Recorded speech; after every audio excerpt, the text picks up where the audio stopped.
Sultan's fight against online jihadis, prominent ex-Muslim YouTuber Sultan, known as the Pakistani Mulhid, or translation apostate, has been the victim of several online death threats. The abusers not only target Sultan with threats, but also his family members. In the past, Haris has been able to identify and stop such abusers with the help of private investigators who can gather information and report it to the local police. Unfortunately, this process is quite expensive. This is the atheist community's chance to help Haris, if you feel so inclined. His GoFundMe is set up to raise money and the necessary funding to catch these abusers and stop them before these threats are acted on. And he's also extending this to other ex-Muslim activists who face death threats for their activism and criticism of Islam. So I can put the link in the live chat. They're almost there. Look at this. Guys, help them get to 5,000. Look, they're so close. Wow, look at these donors. $300 in 2 hours ago. That's pretty good. Anonymous donor. Amazing. Yeah, and you can see in this video, they put all the death threats that they're getting. And these are a lot of these death threats are coming from people that live in, Western countries. So it should be easy to find them and get them to pay for this, for the threats. Like they're look at them. They're just like recording themselves. And this guy's in Europe, and he's like, "I'll find." So on camera, it's so crazy. Like this is a death threat from someone in Europe, with his face there, and promising Haris that they're gonna find him, and they're gonna, like obviously there needs to be just to be clear, Haris Sultan gets way more death threats from other countries. Just about to say. Like this is just few of them happens to be in Europe or in North America or in Australia, but they're not even trying to go after the ones that are coming from Pakistan, right? Like obviously that's like pointless. There's way too many of them, and there's nothing you can do about them. But just a few of them that are in Europe and in North America, the fact that they haven't already gotten in trouble for it, it's unbelievable. Like this is you shouldn't be able to do this. You shouldn't be able to threaten somebody for being an ex-Muslim in these countries and just be able to just continually live your life as if nothing happened. Like you should get there should be some legal reaction to this. So apparently I think, correct me if I'm wrong, this fundraising is supposed to be used for private investigators to find who these people are, and then maybe take action. Like, oh, look at this. This guy is from UK. That guy was from Germany. So the idea is that even if you report this to the police, if you tag them on social media, if you bring this to their attention, oftentimes they're not compelled to actually go forward and investigate and really dig in and take matters into their own hands. And so that leaves a lot of room for stuff like this to escalate. And not only does Haris get targeted, his family gets targeted, or people who are completely unrelated to him that these online abusers just think are related to him, and they go dox these completely unrelated innocent people, threatening their life.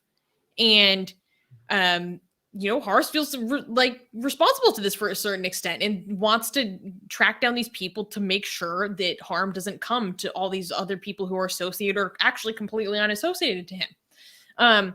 And so one way to help prevent this from escalating is to hire private investigators. And then they do their investigation, and then they can go back to the police and basically do the work of the police for them. And then the police see all this stuff presented to them, all this evidence, and that's when they're more likely to actually take action. And that's when these individuals start to get contacted by the authorities, realize that there are real consequences, that they're in hot water for their actions, and start to suddenly change their tune. Like if you go to the GoFundMe, link is in the description. Also, I just put it in the live chat. And you can go watch this video. Haris features multiple times when all of a sudden these, abusers who were threatening him with death were suddenly changing their tune. Like, oh, I'm making, just tripping over themselves to apologize. Like, I don't want any trouble, blah, blah, blah. I'm sorry. Because they felt the heat of the law suddenly upon them. But, this isn't cheap to retain these services. And this also isn't exclusive to Horace. He's saying that he wants to actually make this available to other people who are threatened and abused with credible death threats because of their activism. And, I just want to say, out of all of the ex-Muslim activists I know, any activist I know personally, Horace gets the most frequent death threats, credible death threats out of everyone. It's crazy. It's really scary. because he's focusing on Pakistan, which also shows you how much worse Pakistan is relative to other places. But yeah, and also imagine doing so much to try to make the world a better place, and this is the thanks you get. Like, this is such a thankless job, right? Harris Sultan is saying police hasn't been as helpful as you would hope for. One thing I'm wondering if that's if $5,000 is like nothing. This should be like $100,000 because one thing you could do to get police pay attention is to get lawyers contacting the police department, right? Then the police really takes you seriously when you do that. But lawyers in these countries are very expensive, right? One reason why our fundraising at Atheist Republic is like a bit cheaper, we ask for less money when we need legal help, is because our lawyers are based in India, right? So we get to be like, guys, we need like $1,500 for our legal costs, and you guys give us $1,500. Thank you, by the way, for that. But we get to ask you for less to be able to continue fighting our legal fights against Hindutva and the BJP and all of that, right?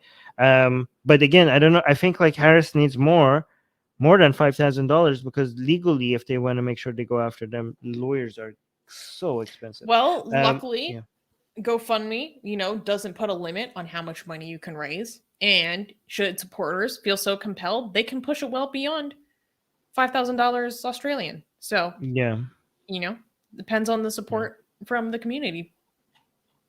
Yeah. Anyways, you want to read some of the comments before I move to the next news? Bring up the next news. Horace is number one. Horace is my hero. Thank you for doing this, Horace. Horace is tall and strong. He can beat up one of these betas.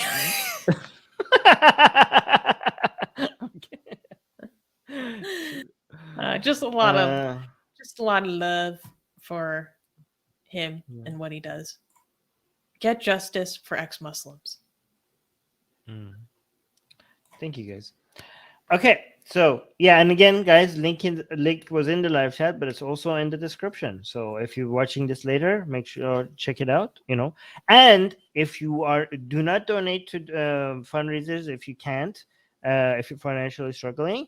However, you could still share it, right? So if you cannot afford to help anybody financially, you could still help by just sharing the fundraiser, right? Okay, so the sharing doesn't cost you anything. Hey guys, if you're a fan of Blasphemy and Sexy Callie, like me, then you need to be sure to subscribe to our newsletter, link in the description below. Because if you subscribe, we will send you a free copy of our Blasphemous Art ebook. And let me tell you, it is the tastiest blasphemy that you can find anywhere available today. And we are so generous with our blasphemy that we continue to send you more blasphemy every week. So make sure to subscribe. Link in the description below.